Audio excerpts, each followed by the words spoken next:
Axşamınız xeyir. Geosiyasətin növbəti 19-cu buraxılışı efirdədir. Bugünkü söhbətimizdə regional və beynəlxalq inteqrasiya sisteminin təməl sütunlarını təşkil edən iqtisadi əməkdaşlıq təşkilatlarından, onların geosiyasi proseslərdəki rolundan söhbət açacaq, iqtisadi əməkdaşlıq modellərini çox gedişli siyasi və geosiyasi platformalar müstəvisində dəyərləndirməyə çalışacaq. Müasir dövrdə iqtisadi prosesləri siyasi, daha qlobal miqyasda isə geosiyasi müstəvidən kənarda dəyərləndirmək mümkün deyil. Hər iki amil bir-birinə qarşılıqlı təsir əsasında öz mövcudluğunu qoruyub saxlayır, yaxud yeni geosiyasi və geoiqtisadi əməkdaşlıq, təsir və təzyiq modellərinin meydana gəlməsinə zəmin yaradır.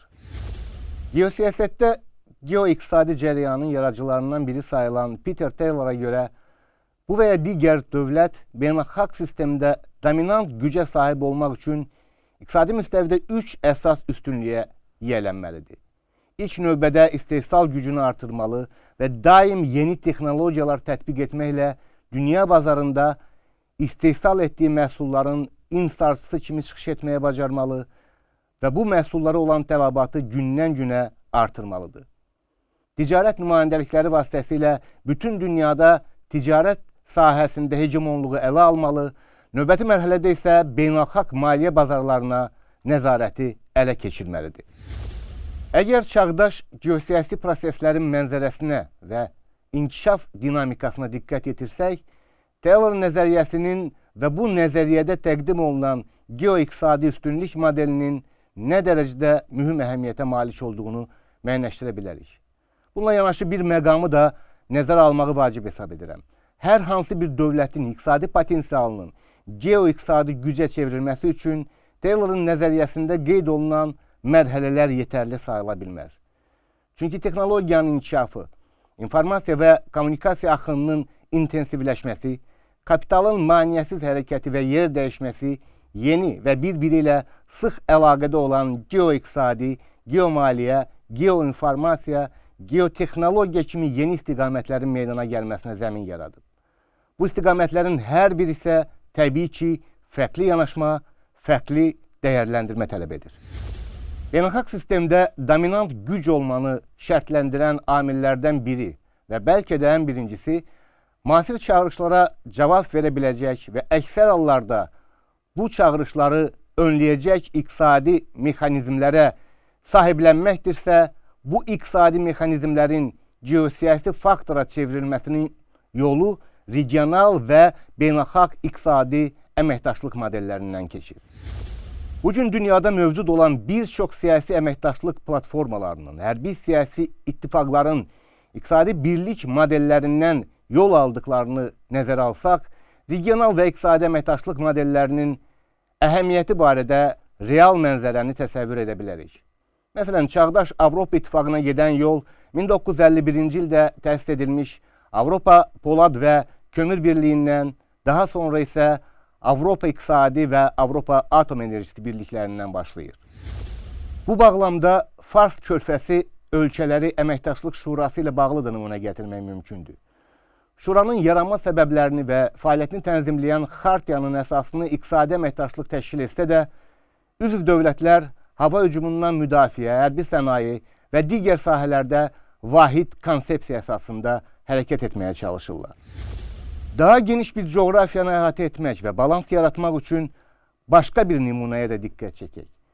Qərbi Afrikanın 15 ölkəsini birləşdirən Qərbi Afrika İqtisadi Birliyi ECOWAS adından da göründüyü kimi iqtisadi əməkdaşlıq modeli kimi yaradılsa da, 1981-ci ildə Liberiyada sülhü bərpa etmək üçün vahid komandanlığa tabi olan hərbi kontingent formalaşdırmış və silahlı üsyançılara qarşı mübarizədə Liberiyanın hökumət qüvvələrinə ciddi dəstək vermişdi. Bu sıraya ECOWAS-ın 1998-99-cu illərdə Sierra Leone'da baş verən münaqişənin tənzimləməsindəki iştirakını da əlavə etsək, iqtisadi əməkdaşlıq platformalarının ehtiyac duyulduğu halda hərbi siyasi ittifaqlara çevrilə biləcəkləri barədə fikirlərimizi əsaslandırmış olarıq. Yəni, iqtisadi əməkdaşlıq sadəcə icebergin görünən tərəfidir. Soyuq müharibənin başlaması ilə tarixin səhnəsinə iki iqtisadi formasiya blokunun, kapitalizm və kommunizmin amansız mübarizəsi çıxdı. Bu dövrdə Şərqi Avropanın nüfuz dairəsini alan SSR artıq Qərbi Avropada da kommunist meylləri alovlandırırdı.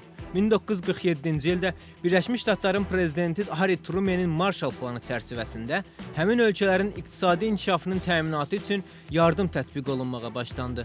Sözügedən plan 1948-ci ildə Avropa İqtisadi Əməkdaşlıq Təşkilatının yaranması ilə nəticələndi. Sonradan regionallıq miqyasından çıxaraq beynəlxalq fəaliyyət müstəvisinə keçən qurumun adı dəyişərək İqtisadi Əməkdaşlıq və İnkişaf Təşkilatı oldu. Qurumun fəaliyyətinə və üzv ölkələri nəzər saldıqda onun birmənalı şəkildə Birləşmiş Ştatların təsir dairəsinə düşən və ya saxlanılmağa çalışılan ölkələr olduğu ən adi gözlə də görünür. Məsələn, ilk yarandıqda kommunizmin ən ciddi təhlükə törətdiyi Yunanistan və Türkiyə qurumun üzvü idilər. 1962-ci ildə isə Yugoslaviya xüsusi statusla burada iştiraka başladı. SSR dağıldıqdan sonra Meksika, Çili, İsrail kimi dövlətlər də buraya qoşuldu. Lakin soyuq müharibənin bitməsi iqtisadi əməkdaşlıq təşkilatlarının geosiyasi çərçivədə mübarizələrini heç də səngitmədi. SSR dağıldıqdan sonra Rusiya Federasiyası keçmiş Sovet dövlətlərini öz təsir dairəsində saxlamaq üçün müxtəlif təşkilatlar formalaşdırmağa başladı. Bunların ən geniş miqyaslısı MDB olsa da, onun hər hansısa ciddi fəaliyyət strukturunun olduğunu demək çətindir. Lakin buna baxmayaraq 2014-cü ildə Rusiya, Qazaxıstan və Belarusun iştirakı ilə yaradılan, sonradan isə Ermənistan və Qırğızıstanın da qatıldığı Avrasiya İqtisadi Birliyi daha effektiv fəaliyyət göstərməyə başladı. Buna əsas səbəb kimi yalnız bir məsələni göstərmək mümkündür. Birliyə üzv olan dövlətlərin xarici siyasətləri bir-birinə yaxın mövqedə dayanırdı. Beləliklə aydın olur ki, istər regional, istərsə də beynəlxalq miqyasda effektiv fəaliyyət göstərən iqtisadi təşkilatların yaranması üçün ona üzv olan dövlətlərin siyasi maraqlarının yaxınlığı ən vacib amildir. Yaxın keçmişə qədər regional və beynəlxalq iqtisadi təşkilatları müqayisə etsəydik, görərdik ki, regional iqtisadi təşkilatlar əsasən siyasi maraqlar üzərində yarandığı halda, beynəlxalq iqtisadi təşkilatların formalaşmasında daha çox iqtisadi və ticarət maraqları üstünlük təşkil edir. Lakin son illərdə beynəlxalq iqtisadi əməkdaşlıq alyanslarında da müxtəlif cəbhələrin yarandığı müşahidə olunur. Buna ən açıq nümunə kimi G7 dövlətlərini göstərmək olar. 2014-cü ildə Krımın ilhaqı ilə əlaqədar digər 7 dövlət Rusiyanın qurumdan uzaqlaşdırılmasına yekdilliklə razılıq verdilər.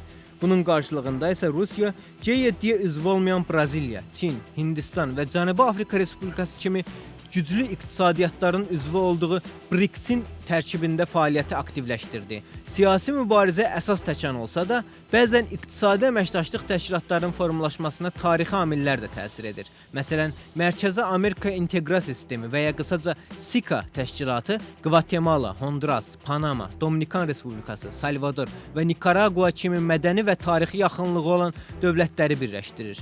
Onların iqtisadi inkişaf səviyyələri də bir təşkilat içində bərabər səviyyəli fəaliyyətlərinə imkan yaradır. Bu təşkilatın yaranma səbəblərindən biri də bölgədəki daha güclü iqtisadi əməkdaşlıq təşkilatı olan Şimali Amerika Azad Ticarət Anlaşması və ya NAFTA-ya inteqrasiya etməkdir. Bu baxımdan Mərkəzi Amerikadakı Karib dövlətləri ortaq bazarı SICA kimi eyni məqsədə xidmət edən təşkilatdır. Lakin bəzi regional təşkilatlar da mövcuddur ki, onların məqsədi SICA kimi sadəcə inkişaf təmin etmək deyil, böyük iqtisadi güclərlə mübarizə aparmaqdır. Cənub-Şərqi Asiya Xalqlarının Assosiasiyası və ya ASEAN təşkilatı bu baxımdan ciddi potensiala sahibdir. 2015-ci ildə ASEAN-a üzv dövlətlərin ümumdaxili məhsulunun dəyəri 2,6 trilyon dollardan çox olub. Bu da o deməkdir ki, ASEAN tək bir dövlət olsaydı, dünyanın ən böyük 7-ci iqtisadi gücünə çevrilərdi. Hər halda görünən də budur ki, Hindistan, Çin, Yaponiya və Avstraliya kimi güclü iqtisadiyyata sahib dövlətlərin arasında belə bir təşkilatın yaranması regiondakı geosiyasi balansı qorunmağı bacarıb və hər hansısa dövlətin hegemonluğunun qarşısını alıb. Lakin ASEAN-ın hazırda Cənub-Şərqi Asiyada yaratmağa çalışdığı sistemin artıq daha təkmil formasının Avropa Birliyinin simasında yarandığını görə bilərik. Burada birliyin daxilində Avropa Azad Ticarət Alyansı, Avropa Komissiyası kimi qurumlar iqtisadi münasibətləri tənzimləyir. Geosiyasi münasibətləri nizamlayan əsas amillərdən biri də iqtisadi inkişaf və iqtisadi münasibətlərdir. Bu baxımdan istər regional, istərsə də beynəlxalq iqtisadi təşkilatların, birliklərin və alyansların yeganə məqsədi geosiyasi və geoiqtisadi dividendlər əldə etməkdir. Süjetdə də qeyd olunduğu kimi geosiyasi münasibətləri nizamlayan əsas amillərdən biri də iqtisadi imkanlar, və bu imkanların yaratdığı geoiqtisadi reallıqlar, geoiqtisadi əməkdaşlıq modelləridir. Bu müstəvidə diqqət çəkən platformalardan biri də şübhəsiz ki, regional iqtisadi əməkdaşlıq təşkilatlarıdır. Regional iqtisadi əməkdaşlıq təşkilatları qlobal inteqrasiya prosesinin əsasını təşkil etməklə yanaşı, həm də uzaq perspektivlərə hesablanmış geosiyasi proseslər üçün təcrübə məkanı funksiyasını yerinə yetirir. Ayrı-ayrı ölkələrin çoxsaylı iqtisadi əməkdaşlıq platformalarında bir araya gəlməsi, eyni regionda, eyni dövlətlərin iştirakı ilə müxtəlif adlar altında iqtisadi əməkdaşlıq təşkilatlarının yaradılması da belə düşünməyə zəmin yaradır. Regional iqtisadi əməkdaşlıq modelləri ilə bağlı maraq doğuran məqamlardan biri də SSR-nin süqutundan sonra meydana gələn iqtisadi əməkdaşlıq təşkilatlarının əsasən ayrı-ayrı su hövzələrini əhatə etməsidir. Məsələn, Qara Dəniz İqtisadi Əməkdaşlıq Təşkilatı, Baltik Dənizi Dövlətləri Şurası, enerji yük daşınmaları və nəqliyyat sahələrini əhatə edən əməkdaşlıq təşkilatları. Məhz bu aspektdən dəyərləndirmə aparsaq, iqtisadi əməkdaşlıq modellərinin formalaşdırılması prosesində geosiyasətin klassik ənənələrinə uyğun olaraq talassokratiya, yəni dəniz gücü amilinin aparıcı mövqeyə sahib olduğunu görə bilərik. Bugün dünyada çoxsaylı regional iqtisadi əməkdaşlıq təşkilatları mövcud olsa da, bütövlükdə onların bir çoxunun, bəlkə də əksəriyyətinin fəaliyyətinin effektiv olduğunu söyləmək çətindir. Bu baxımdan son zamanlar iki tərəfli və üç tərəfli regional iqtisadi əməkdaşlıq münasibətlərinin formalaşdırılması istiqamətində cəhdlərin artması da maraq doğurur. Bu həm də bəzi ölkələrin daha çevik və effektiv iqtisadi əməkdaşlıq modeli axtarışında olduğundan xəbər verir. Beynəlxalq münasibətlər sistemində iqtisadiyyatla siyasət bir-biri ilə sıx bağlıdır. Bu baxımdan dövlətlərin təmsil olunduğu iqtisadi əməkdaşlıq təşkilatları xüsusi əhəmiyyət kəsb edir. Belə qurumlar regional və ya beynəlxalq əhəmiyyətinə görə iki kateqoriyaya bölünür. Ümumiyyətlə, bugün regionlarda və regionlar arasında təşkilatlanma siyasəti həyata keçirilir. Regional, hərbi, siyasi və iqtisadi qurumlar həmin bölgənin təhlükəsizliyinin təmin olunması üçün dövlətlərin iqtisadi, siyasi və hərbi potensiallarını cəmləşdirmək, yeni əsaslarla strukturlaşdırmaq siyasətini təmin edirlər. Aydındır ki, beynəlxalq münasibətlərdə kollektivçilik prinsipi daha böyük əhəmiyyətə malikdir və bu da dövlətlər arasında müəyyən qədər asıllıq yaradır. İqtisadi ittifaqların yaranması təbii ki, öz növbəsində iqtisadi mübarizəni meydana gətirir. Bu özündə həm beynəlxalq, həm də ayrı-ayrı regionlara əhatə edən iqtisadi birliklərin yaranmasını şərtləndirir. Regional inteqrasiya 3 və daha artıq dövlətin iştirakı ilə rəsmi və ya qeyri-rəsmi səviyyədə həmin ölkələr arasında qarşılıqlı fayda əldə etmək üçün qurulan daimi əməkdaşlıqdır. Məhz regional inteqrasiya məqsədi ilə yaradılan bu cür təşkilatlar müxtəlif faktorlar, bəzən din, tarix, mədəniyyət və adət-ənənə, bəzən də siyasi, iqtisadi və təhlükəsizlik əsasında yaradılır. Nümunə olaraq deyək ki, Sovetlər İttifaqının dağılmasından sonra postsovet ölkələri əvvəllər dövlətlər arasında mövcud olan siyasi, iqtisadi, sosial-humanitar əlaqələri bərpa etmək məqsədi ilə bir araya gələrək müstəqil dövlətlər birliyini təsis etdilər. Düzdür, bu qurum Avropada mövcud olan regional təşkilatlar səviyyəsində inteqrasiya prosesini tam təmin edə bilməsə də, regional əməkdaşlıq istiqamətində atılan mühüm addım sayılır. Özünü doğruldan və Azərbaycanın da təmsil olunduğu Qara Dəniz İqtisadi Əməkdaşlıq Təşkilatı, eləcə də Şanxay Əməkdaşlıq Təşkilatını da uğurlu regional ittifaqlardan hesab etmək olar. Ümumiyyətlə, regional təşkilatların bir çox sahədə əməkdaşlıq mexanizmi mövcuddur. Bura iqtisadi sahədə qarşılıqlı maliyyə mühitinin qurulması, gömrük məsələlərinin sadələşdirilməsi, təhlükəsizlik sahəsində xarici təhdidlərə qarşı mübarizənin təşkili, sülh və təhlükəsizliyin birgə mexanizmlərinin yaradılması və digər məsələlər daxildir. Müasir beynəlxalq münasibətlər sistemində mövcud olan regional təşkilatların sayı 100-ü ötüb. Amma keyfiyyət dərəcələrinə diqqət yetirsək, onların bəzilərinin fəaliyyətinin formal xarakter daşıdığını görürük. Onlardan bəziləri isə əsas şərt kimi irəli sürülən tələbləri yerinə yetirə bilmədiyindən hətta fəaliyyətlərini dayandırıblar. Bununla belə müasir beynəlxalq münasibətlər sistemində özünə məxsus yer tutan və bir çox məsələlərin həllində mühüm rol oynayan, çoxtərəfli əməkdaşlıq mühitini yaratmağa nail olmuş regional təşkilatlar daha da möhkəmlənməkdədir.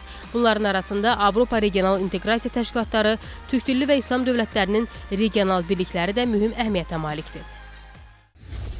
Şübhəsiz ki, regional inteqrasiya təşkilatları ortaq mədəniyyət, ortaq tarix və digər müstəvilərdə münasibətlərin inkişafı qarşılıqlı əməkdaşlıq üçün mühüm əhəmiyyətə malikdir. Lakin iqtisadi amilin digər bütün istiqamətlərdə həyata keçirilməsi nəzərdə tutulan əməkdaşlığın təməlini təşkil etməsi də mübahisə doğurmayan bir yanaşmadır. Bu baxımdan ortaq iqtisadi maraqlar və bu maraqların təmin olunmasında həlledici faktor kimi çıxış edən qlobal geosiyasi dəstək amili olmadan əməkdaşlığın digər formalarını yalnız müəyyən bir mərhələyə kimi daşımaq olar.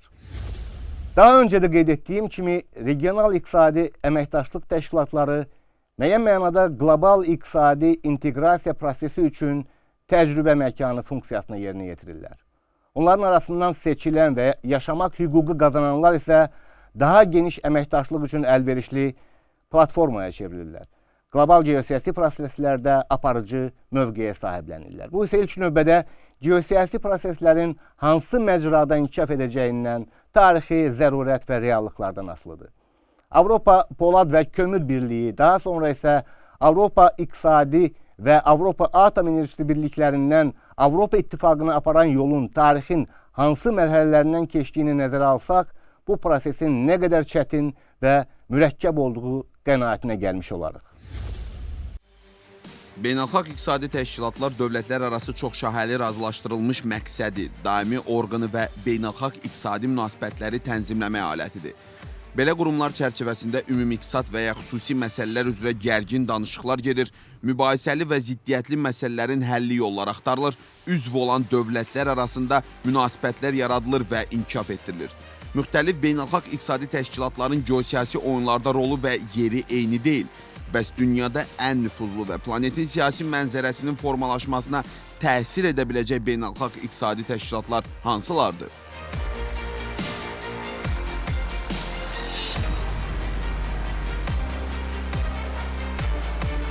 Tarixdə ilk beynəlxalq iqtisadi təşkilat BMT-nin nəzdində 1947-ci ildə ticarət və tarif dərəcələri üzrə baş razılaşma adı altında yaranıb. Ötən əsrin ortalarında bu qurum daha çox sənaye cəhətdən yüksək inkişafa nail olmuş ölkələrə əhatə edirdi. Müasir dönəmdə isə bu cür qurumlardan bəlkə də ən böyüyü və kifayət qədər güclü təsir mexanizminə malik olan G20 iqtisadi təşkilatıdır. G20 və ya 20-lər qrupu dünyanın ən böyük iqtisadiyyatına malik 19 ölkəsindən və Avropa Birliyindən ibarətdir. Təşkilat 90-cı illərin sonuna təsadüf edən qlobal iqtisadi böhran fonunda yaranıb. Bu qurumun konferanslarında praktiki danışıqlar 20 ölkənin maliyyə nazirlikləri və mərkəzi bankların rəhbərləri səviyyəsində aparılır. Beynəlxalq Valyuta Fondu və Dünya Bankı da təşkilatın daimi iştirakçıları sırasındadır.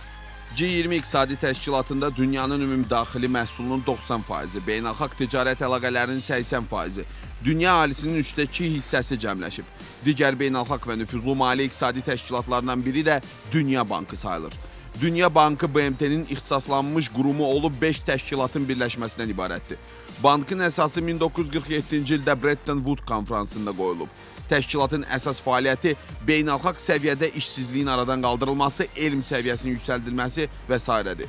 Bugün məhz bu qurum bir çox ölkələrdəki daxili proseslərə təsir etmək və təzyiq göstərmək mexanizminə malikdir.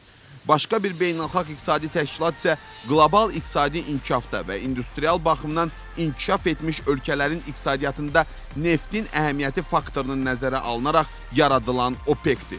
1960-cı ildə təsis edilən bu qurumda 12 ölkə təmsil olunur.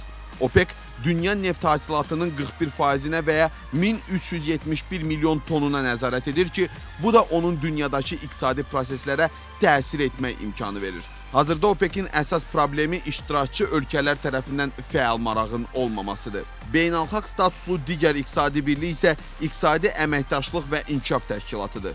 Bu təşkilat geniş analitik işin həyata keçirilməsi, eyni zamanda üzv ölkələrdə iqtisadi platformanın hazırlanması ilə məşğuldur. Məhz bu iqtisadi təşkilat tərəfindən vergilər oazisi, yəni offshore zonaları adlandırılan maliyyə məkanlarının yaradılması həyata keçirilib. 1948-ci ildə Marshall Planına əsasən yaradılan qurum hazırda iqtisadi proseslərdə aparıcı rollardan birini oynayır. Ümumdünya İqtisadi Təşkilatı və ya daha çox Davos Forumu adı ilə məşhurluq qazanan daha bir beynəlxalq qurum isə 1971-ci ildə yaradılıb. Uzun müddətki siyasi liderlər, böyük biznes nümayəndələri üçün danışıqlar və müzakirələr platformasına çevrilmiş Davos Forumu özündə mindən çox böyük şirkət və trestlərin nümayəndələrini birləşdirir. Forumun ilk iqtisadi simpoziumu elə onun təsisçisi İsveçrəli professor Klaus Schwab tərəfindən keçirilib. Yeni dünya düzəmində çox qütblülük siyasətinin yürüdülməsində mühüm addımlar atan beynəlxalq iqtisadi təşkilatlardan biri də dünyanın sürətlə inkişaf edən 5 ölkəsinin Braziliya, Rusiya, Hindistan, Çin və Cənubi Afrika Respublikasının yaratdıkları BRICS-dir.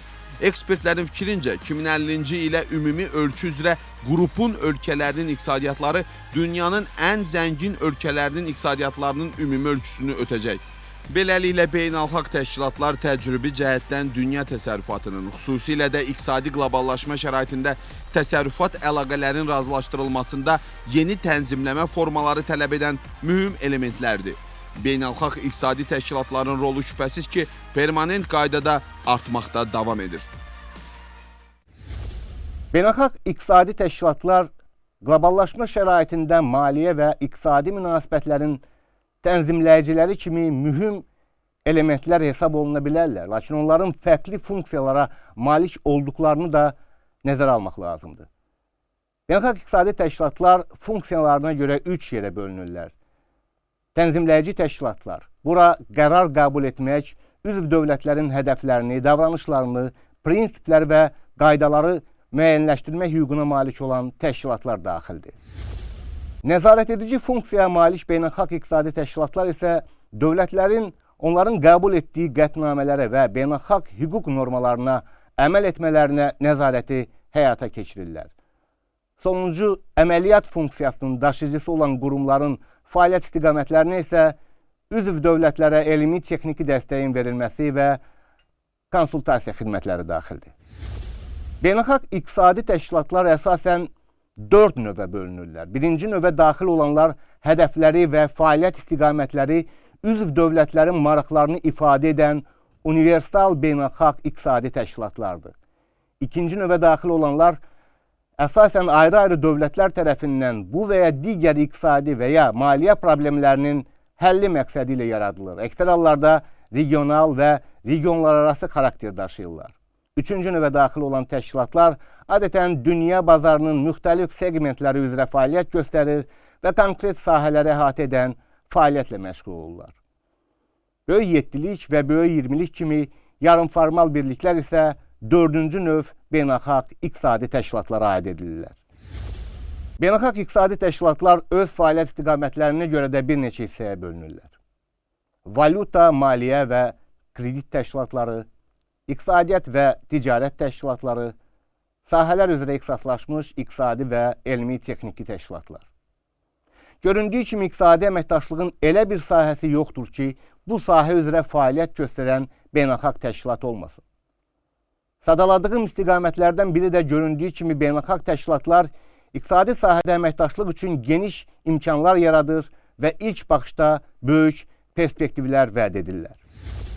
Lakin söhbətimizin əvvəlində də qeyd etdiyim kimi, bütün bu təşkilatlar iqtisadi əməkdaşlıq üçün geniş imkanlar açan platforma olmaqla yanaşı, həmçinin qlobal nəzarət, təzyiq və təsir mexanizmləridir. Bu mexanizmlərin necə tətbiq olunacağı isə geosiyasi güc mərkəzlərinin maraqlarından, bu və ya digər regionda baş verən proseslərdən uzlaşması mümkün olan və yaxud olmayan maraqlardan asılıdır. Daha dəqiq ifadə etsək, geoiqtisadi proseslər geosiyasətin bir istiqamətidir və bu proseslərin geosiyasi amillərin təsirindən kənarda mövcud olması təəssüf ki, mümkün deyil. Bugünlük isə bu qədər. Geosiyasi maraqların deyil, humanizm prinsiplərinin və bəşəri dəyərlərin hakim olduğu bir dünyada yaşamaq ümidi ilə sizdən ayrılıram. Geosiyasətin növbəti buraxılışlarında görüşmək üzrə. Salamat qalın.